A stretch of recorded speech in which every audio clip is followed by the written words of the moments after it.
Hello and welcome back to the Nutrition Digest podcast. We are your hosts and registered dietitians. I'm Tara Valenti. I'm Alicia Kugler. And I'm Summer Merrick. We are here as always to dish up the nutrition tea, to debunk the myths, to inspire, to inform, and hopefully to entertain. Today, after we talk about some current events that are kind of funny and interesting, we're going to dive into something that we've been seeing all over the internet lately.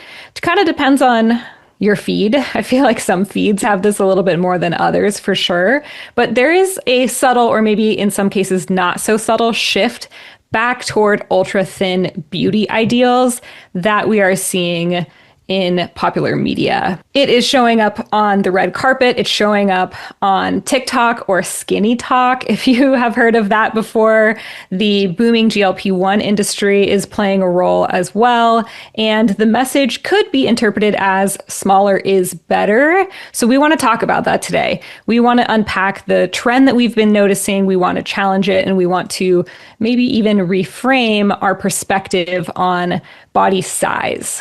But first, I saw something on Instagram that I thought would be interesting to talk about. And I don't know if you guys have seen it or not, but there was a person online who was a dietitian actually, and she was talking about this protein powder that was cake batter flavored. And apparently it came out, according to what she was saying, as literal cake batter in the protein powder. And so I was like, hold up. I gotta fact check this, because if someone was actually marketing a protein powder as just cake batter flavored, but it's a protein powder, and they're actually selling you literal cake batter, and people were putting that into their shakes and drinking cake batter, I needed to know more. I was like, this is both hilarious and infuriating. So I looked into it. But did you guys hear about this at all? No, but I can't imagine. I'm just imagining or picturing you're walking down the aisle at the grocery store and you're looking at the cake aisle or the mixes, and there's the Devil's Food, and then there's, the Duncan Heinz this and Nestle this and whatever. And all of a sudden you see cake batter protein, and you're going to make this into shakes, you're going to make it into a cake. Like what? Yeah. Just, or people are going and buying this stuff and just mixing that right into their smoothie or something. I mean, I'm sure it would taste good, but. Oh yeah. It sounds delicious. Like anything that's birthday cake flavored, I'm definitely interested in. So I looked into it and I was like, what's the deal with this cake batter protein scam? Is it true that someone was selling cake batter as protein powder? And I could not find any evidence that they were actually selling literal cake batter as protein powder, but this is what happened. Somebody got suspicious about the protein powder and they took it to an independent lab to have it tested. And this is not the first time this has happened in the nutrition industry. This happened with a particular brand of gels that was being sold in the past as well, and they got in huge trouble too. I think that was Spring Nutrition. So they took it to a lab, they got it tested, and what they found out was that it had 3.4 grams of protein per scoop. Wild. So on the label, it said 22 grams. But when they actually got it tested, 3.4 grams of protein. So this is not a protein powder. And it was about 21 grams of carbohydrate per scoop. So it was cake batter. Yeah, almost cake batter. If we're looking at macros, that's almost cake batter level. So I could see how, maybe the person who was posting about it on social media kind of enhanced the story a little bit to make it sound like it was literal cake batter, because the macros are pretty close. Yeah. But I don't think it actually was cake batter. I think it was just a very poorly labeled product.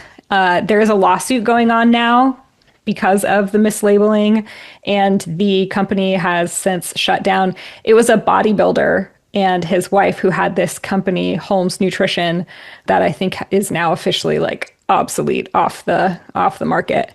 Wow. So that's insane. So what would you say is the moral of the story here? Yeah. So this is part of the reason I wanted to bring this up, was because this just drives home what we've said so many times. We have an entire episode on protein powders and fears around that, because this stuff is not often super regulated. It's a supplement. FDA doesn't tightly regulate supplements or regulate them much at all, if that. So what we want to look for when we're looking for protein powders, you guys, is not did a bodybuilder make this? Because that's not the same as being able to like make a legitimate product and put it on the market. We're looking for third-party testing when we're looking at supplements.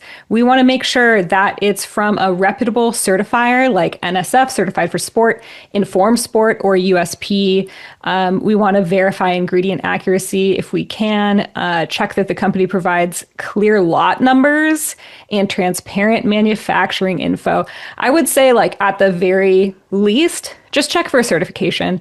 Like, if it's NSF, third-party tested, you're good. Try to pay attention to where your supplements are coming from. You could be drinking almost cake batter instead of protein powder. Not great for your blood sugar there. And also, of course, as always, you know, a registered dietitian is a wealth of knowledge in this area. So the celiac in me is cringing at that because I'm like, oh my God, buy a protein powder, this cake batter. And they're telling me it's just protein powder. And then I'm just like, oh my God, what if I was to get gluten to buy that? That's the only thing that's running through my head. I'm like, oh my God. That's a great point. This is why there's a lawsuit, because this is very deceptive and could be potentially dangerous. So very uncool of them to do that. Maybe we should have a protein powder. We should just create one. Pasta protein powder, because I feel like we're obsessed with carbs and pasta. Okay, last thing, and then we'll get to it. If you guys could make a protein powder, any flavor, not pasta flavored, but honestly, any flavor that's not something you normally see on the market, what flavor would you do? That's a really hard question. I have so many ideas that are just swimming in my head. Pistachio gelato. Ooh, I like that. That's good. That's fun. Yeah, I like that. I would say like a Rocky Road. That'd be really good. Or Cinnamon Toast Crunch. I think I've seen Cinnamon Toast Crunch protein powder before. I probably have too, but no, I'm just saying I think it exists and we should find it. Hey, this is a sign to all the protein powder brands out there that they should sponsor us and or send us samples so that we can just do a review on air. I feel like our viewers would love that. We'd love to review products on air. Well, I mean, we've been chatting about some of the stuff that we're super obsessed with. Last time I was talking about my favorite popcorn, which is the Lesser Evil. I love that. So good. Himalayan Gold butter flavored popcorn, which is so good. And the Lovebird protein cereal. That's right. I just ordered some of that. So good. I picked up some limited edition vanilla brown sugar popcorn chips, like the popcorners. It's a different brand. It's the Late July brand, but it's like it's seasonal. So obviously it was clearance because it was from the holidays. But I'm like, I am going to try this. That sounds nice. good. I tried the Chomps venison flavored meat stick. Love them. Love them. So good. Is venison baby cow? No. Venison is deer. Oh, okay. What am I thinking of? Veal is a baby cow. Veal. The other V. I was like, are you And then you have a suckling pig, which... No thanks. Okay, never mind. It's really tasty. Anyway. All right, moving on. Moving on. So, what we want to talk about here is the return of the ultra thin ideal. What we're seeing are a lot of these celebrity transformations, noticeable weight loss in a lot of our famous actors, singers, etc. One that typically comes to mind or that we see or hear about a lot is the cast of Wicked. That's it. I'm like Oz. Wicked. And they are showing up at events. Cynthia, what was her name? Cynthia. Oh, I can't remember her name. Sorry, you know who I'm talking about. I haven't seen it. I haven't seen it either. I just saw them on the red carpet and I see them on social media all the time. Well, and Serena Williams too. She's the one that's most notable for the athlete. Yeah, lost a ton of weight, dropped 30 pounds on her GLP-1. And Charles Barkley also. Pardon? What? Yeah, so he's on there as well, also advertising that he's taking it too. So we have two pro athletes. So we're seeing them not only as athletes on commercials at things like the Golden Globes, things like that. And it is just all over the place. The skinny trend is back. GLP-1 medications like Ozempic and Wegovy, and now Zepbound, which is easier to get, are becoming status symbols in Hollywood. Even amongst, like you just said, Serena Williams and Charles Barkley.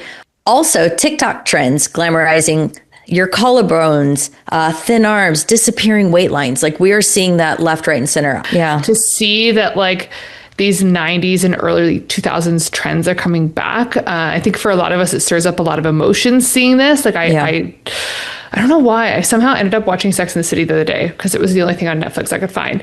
And I made it like 5 minutes into the first episode before they were bashing each other's bodies. And then I was like, then I went onto social media after that. And I realized that there was a lot of like similar trends that I was like, oh my God, this is PTSD.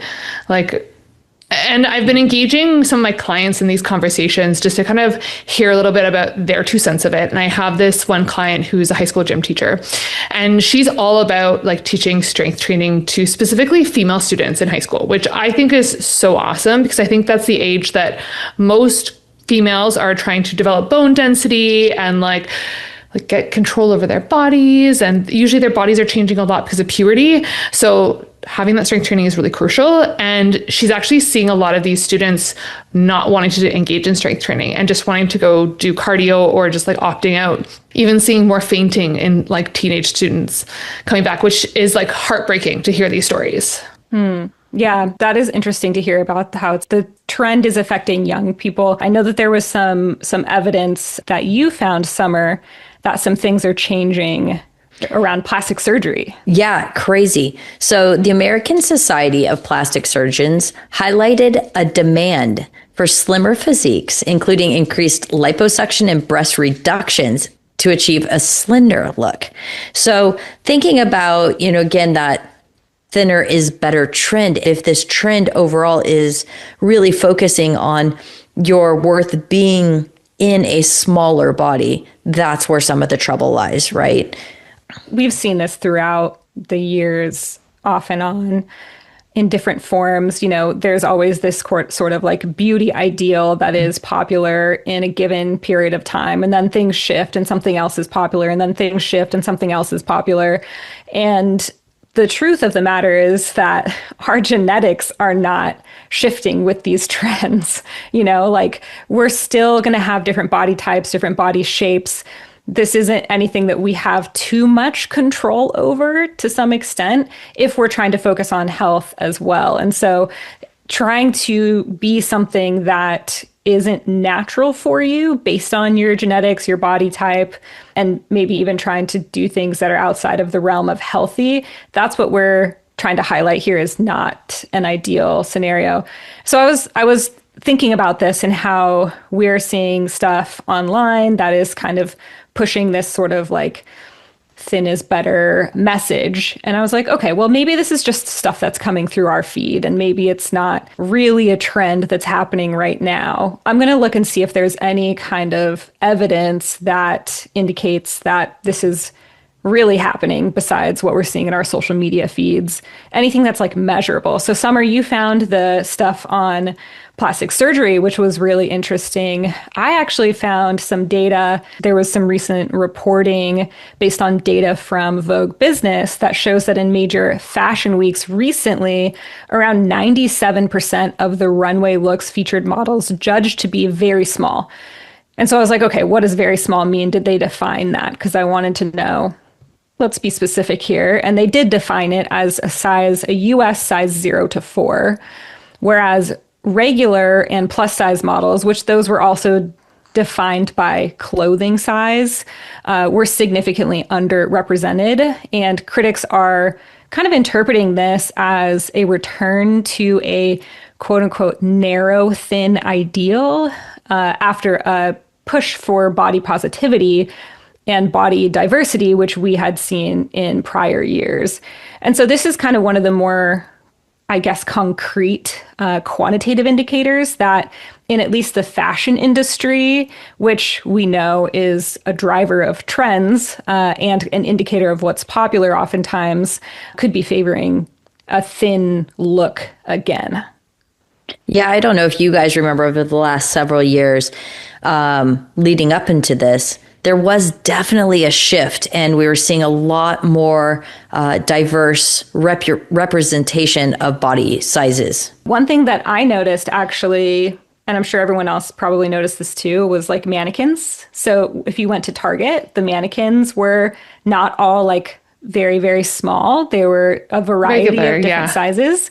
And even in photos, when you're looking at like different modeling stuff, they're showing cellulite, they're showing rolls, they're showing stretch marks. And I feel like I haven't been seeing that as much Yeah. now. Yeah. Or maybe there I'm was- just used to it. I don't know. I think that it's a very subtle shift. I think that like even with any of these trends, they don't come in all of a sudden. There's kind of like a slow build towards whatever it becomes in fashion, right? Yeah. And I do think that has been a push towards the more strong or fit person as opposed to the skinny or super tiny person. And that has kind of shifted. We've shifted away from that. What I'm seeing in my feed now is almost like as a protest, we're really trying to push against that ideal of the super thin, small, demure woman. For example, just using women as the example, to more of a strong woman. So that it seems almost like a protest to be strong and put yourself out there that way. And that's very interesting. Not something I've really seen before. It's coming about it in a different way. Totally. And I do think that is really interesting. And I will say, what I see in my practice is very different from what we're talking about showing up online and in fashion and all of that. Like what I see when I'm working with women and with men is more of a focus on strength, more of a focus on being functionally fit, more of a focus on building muscle mass and not even really caring that much about body fat in a lot of scenarios. So I know that there's a large segment of the population that isn't really being influenced by this and is being influenced by a different set of ideals. That's great. So it's interesting how there is a little bit of a disconnect from what we're seeing in our practices versus what is being pushed on the internet so hard. And I wonder like what that's about. I wonder too whether are we seeing the same kind of trend of like are people that are reaching out for dietitian help the ones that are maybe doing things a little bit differently, trying to be healthy, maybe they've tried stuff on themselves in the past on their own, and then maybe people that are kind of like trending this way are more so turning to social media and following influencers and trying stuff that they're reading online, turning to ChatGPT in the age of AI. I definitely think that could be a larger factor of it too, because I think even when I've had conversations with some of my clients about this, I do see the trend that they're trying to do things differently than maybe what they've previously done that maybe is against what the norm is telling them what they should be doing. Well, one other thing I just wanted to put out there, and again, we're only speaking from our own experience with our individual group of clients, right? So we all see different people, and we have different people over a variety of different ages, gender, everything, right? And with different goals. What is interesting to me to kind of go back to this thinness ideal is the majority of my clients are like what you were saying, Tara, that are focused on getting fit, being strong, longevity. And the few clients that I do have that are already quite fit, quite healthy, quite lean, with a strong muscle mass, but they're young. So they're in their 20s. They're very in tune with social media. They're the ones being influenced by this. I have clients who know better and they will be almost embarrassed to tell me, but they want to be skinny. They don't want to be, they like being strong. They don't want to lose that, but they want to be skinnier, you know? Well, there's so many meta-analyses that show that media exposure, especially in the younger population, can cause a lot of that body image kind of concerns and body dissatisfaction and the desire to want to change. And I think for them, especially if there's a medication that's out there, I think that it can hold that much more of appeal to the ones that are more tied. I definitely agree with you, Summer. Like, I definitely think that is the population that we want to be a little more concerned about. So why is it a problem? Yeah. So, I mean, body composition optimization is like a large part of what I do for work. It's a large part of what we all do for work. We work primarily with people who are trying to increase muscle mass, trying to lose body fat, trying to do a little bit of both. And I think that the primary differentiator is health versus purely aesthetics at the cost of health, right? I feel like it is totally okay to want to change your body composition, to want to look different, to want to look better. I don't think that there's anything wrong with that, as long as you're not sacrificing health in order to achieve those goals. And that really is the key differentiator right there. When we see people tipping into the areas where they are sacrificing their health in order to achieve an aesthetic or a body composition goal that might not be ideal for them, we run into the risk of underfueling. So especially if you're an active person and you're trying to do anything performance related, that could be trying to build muscle mass, that could be doing competitive sports, endurance sports, whatever your thing is, you are at risk for underconsumption of nutrients. And when we see underconsumption of nutrients, we run into risk of REDS, which is relative energy deficiency in sport. And key indicators that that might be happening are a disrupted menstrual cycle because of hormone changes that occur when you're underfueled. We see poor bone density. So we see osteopenia and osteoporosis even in young people. Impaired immunity. Your immune system is affected if you're underfueled, if you're not getting enough protein, if you're not getting enough calories in. Your recovery is going to be impaired. You might feel sluggish. Your workouts might not be going as well as you feel like they should. Your performance is affected. Muscle loss occurs. This is something that I see all the time. And this is why if you are trying to optimize body composition, if you are trying to increase muscle mass, lose body fat, do a little bit of both, it's really helpful to work with a dietitian and get recommendations that are optimized to you. Because if you're in too much of a calorie deficit, trying to achieve that body that you are dreaming of, you're going to lose muscle mass. And that is counterproductive. Like if you want to optimize body composition and your muscle mass is super low, your metabolism is not going to be working like it should. Your body is not going to look good. Like if you're super frail and have an under-muscled, most people don't find that attractive. And if being attractive is what you're going for, we need to think about muscle mass, which means we need to think about nutrition. We need to think about fueling. We need to think about adequately nourishing your body. And on top of that, we see long-term consequences as well. So sarcopenia, which is that age-related loss of muscle mass, but it can be accelerated if you're not taking care of yourself and getting enough nutrition.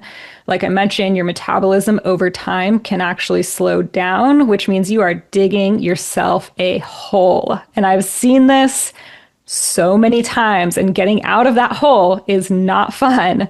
And then there's hormonal dysfunction as well that can occur as a result of chronic underfueling. So it's counterproductive to be eating too little in an attempt to get quote unquote smaller or lose body fat. It's all of these things are going to go wrong. And you're going to end up, like I said, digging yourself a hole that's really hard to get out of. And you're not going to achieve the goal that you were aiming for to begin with. So if you do want to change your body composition, it needs to be done in a very smart way. And it needs to be done in a way where we are focusing on health above all. 100%. And to go on from there, not only with the risks of it overall in terms of nutrition and your body composition, there's a lot of psychological risks, that go along with this. We've seen a big push going for body positivity, health over size or weight, but this constant shift or the pressure to be unnaturally thin, it reinforces the idea that your worth is tied into your weight. How much you weigh, how you look, how thin you are means that you are quote unquote better or worth it or enough. And that's just not true, right? But it is showing this ideal that if you want to be if you want to be cool, if you want to be attractive, you have to be this tiny, tiny, tiny size. It also normalizes behaviors like obsessive tracking, fear around food. So we talk a lot with our clients about food noise and getting over that. And for a lot of people, that's a real thing. You get those cravings that are so intense. And if you're constantly restricting, that's going to speak louder and louder and louder in your ears. And, you're going to maybe drawn to foods that you normally wouldn't be drawn to because you're being so overly restrictive. Or maybe you're exercising more, so compulsive movement, feeling that you have to exercise all the time in order to maintain a weight or drop to a certain weight or look a certain way. And then if you're doing these things, it can result in isolation. If you're constantly underfueling, not wanting to go out to eat or spend time with other people because you don't want to have to be put in a situation where food may be there, or you don't want to see people who may be mindful and aware of what you're eating or how much you're exercising, you may tend to withdraw. That can cause a lot of undue stress. It can cause a lot of social withdrawal and just a really negative spiral that can go into and lead to. So if you are experiencing any of this, it is normal to feel these things if you're going through this. But I can't stress or recommend highly enough to seek a professional out, get some help, talk to someone. I suggest that for a lot of my nutrition patients because there is a lot more behind what they're going through. And most of the time, it's not just about food, right? One thing that I've had a handful of people open up to me about, and I'm curious if you have experienced this too. It's really kind of an interesting thought. They're a person who consistently, they're a very healthy person, take good care of themselves, exercise regularly, eat well, want to make some changes with their body composition, not anything unusual, but they'll mention to me that the vast majority of their friends are taking GLP-1s. And many of them, according to the person who's telling me this, are not overweight. They're just hoping to lose more weight. They're hoping to achieve basically what we've been talking about this whole episode. They want to be super skinny. And maybe they're not necessarily focusing on health. They're just focusing on weight and being smaller and being skinny and using these medications for that. At least that's how this person is viewing what their friends are doing. And because it's to them, it feels like everyone else is taking this stuff, but they're trying so hard to do it without it. They feel like a pressure to achieve the level of thinness that their friends are achieving, and that they're putting up on this pedestal as like the ideal body. And it's really messing with their heads. Yeah. And I'm just noticing more and more people coming to me and just sharing that it's a challenge for them mentally to be the one person who isn't taking a GLP-1 in a sea of people who are taking GLP-1s. And we've said many times, like, we have nothing against using a GLP-1 medication for people who are good candidates for GLP-1s. I think it can be absolutely life-changing for a lot of people. But there is an impact that these medications are having on social pressures. And I think that we're starting to see that in some of the people that we work with. Mm-hmm. I see that a lot. In fact, I have good friends who have done just that. I know somebody who has decided to do exactly what you said because all of their friends at the gym they go to, and they're all super fit, are on them. So they don't want to be the one left out. And as she called it, and she is not at all overweight. This is not a judgment of mine, of course, because I think she's perfect the way she is. And she is incredibly fit. She said she doesn't want to be the only one left she doesn't want to be the only fat one. And all her friends are doing it. And the other thing I hear from a lot of my clients is, why am I going to put in all this hard work and see such a small result when it's now also so easy to get? You don't even really need a prescription. You can just join a website and get it, or on Weight Watchers or whatever. They have a whole program to get on a GLP-1.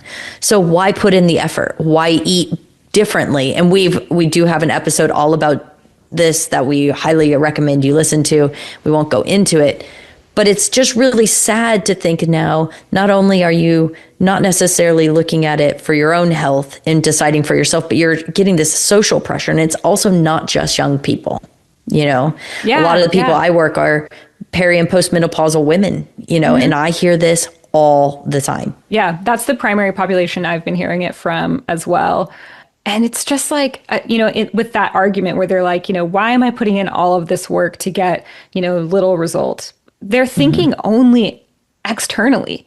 Like if we think about what eating really well does to your body on a cellular level, what they're doing for themselves is enormously beneficial for their not only day-to-day, like immediate health, but their long-term health, their longevity, their cellular health, their rate of aging, their skin health, all of the things. But it seems like that's getting overlooked so often by so many people. We think about strength training and all of the benefits of that. We think about energy production, all of the things, right? I could talk for years about the benefits of taking good care of your body rather than prioritizing just external appearance. It's just hard for people to kind of separate those two. It's kind of natural for us to think about the outside stuff. It's also the short term versus the long term too. Because I think for a lot of people, like if you offer them $100 tomorrow versus $1,000 a year or two down the road, they're going to take the $100 tomorrow because they're not going to wait for that longer term cash out. And so it's really trying to persuade them to kind of go against the trend, right? Which for some individuals, you can explain it, but for others, and it's not even that we're persuading them one way or not. It's just kind of like just shifting that focus to that longer term perspective. All right. So to wrap it all up, we want to just remind everybody that thinness isn't inherently healthy, and pursuing it without context is dangerous. The more food, less punishment equals more results, not less. Also, let's redefine what fit looks like and feels like in this chapter of our lives. It's not all about trying to have to be and fit into a certain box, right? We want to be strong. We want to be healthy. We want to have a nutrient-dense diet, and we want to feel good. So if you liked what you hear, please share this with your friends and family or anybody else that you think would find this useful. And if you have any questions or suggestions or recommendations on future topics, please reach out to us on our Gmail at nutritiondigestpodcast@gmail.com. Thank you so much, and we hope you have a wonderful day.